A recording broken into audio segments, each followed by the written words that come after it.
This is the 9th and final project.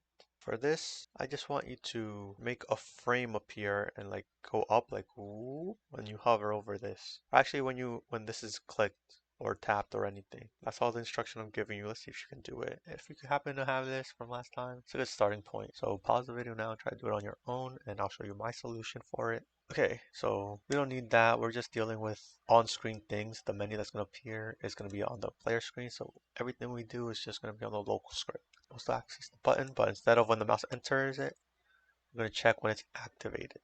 We are going to need the little menu, but it's not going to be a real menu. I'm just going to do a frame. I'm going to size it to be, I don't know, 40% of the screen, 0 pixels, and I guess like 80% of the screen, no pixels.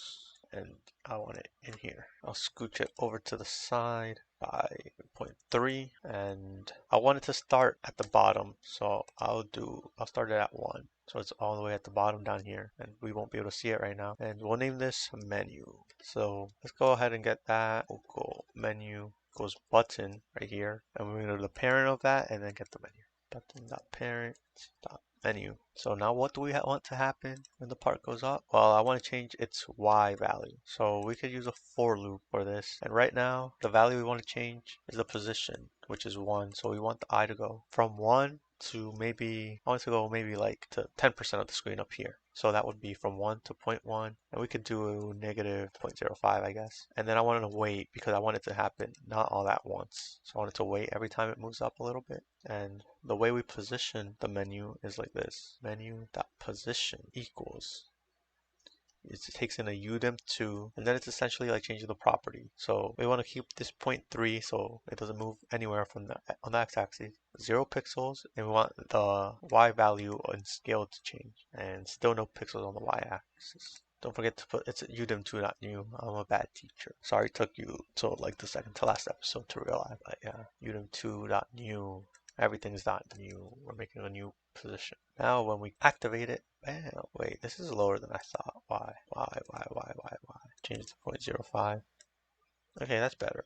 This is nice and all, but if we click on it a lot, it glitches out all over the place, spazzes out. Because you're starting a for loop, then another for loop, another for loop, another, and it just gets bad. To counteract this, we can use what's known as a debounce. You can name it whatever you want. Set equal to false. And now when we activate the button, we can check if debounce is equal to false. Then set it equal to true. And then we can set it equal to false again once everything is said and done. If you ever want to auto indent it perfectly, you can just format selection and then hit here, or Alt Shift F, or you can just format the whole document. Or an even easier way, Control A to select everything, Control C to copy, and then paste it in again, and it'll do it for you. What the debounce does is, while the debounce is true, it won't play. It won't make the for loop restart again. So it waits until the for loop is over, and then it changes debounce to false, and then it's allowed to make this condition be able to be true. So I'll show you that working now.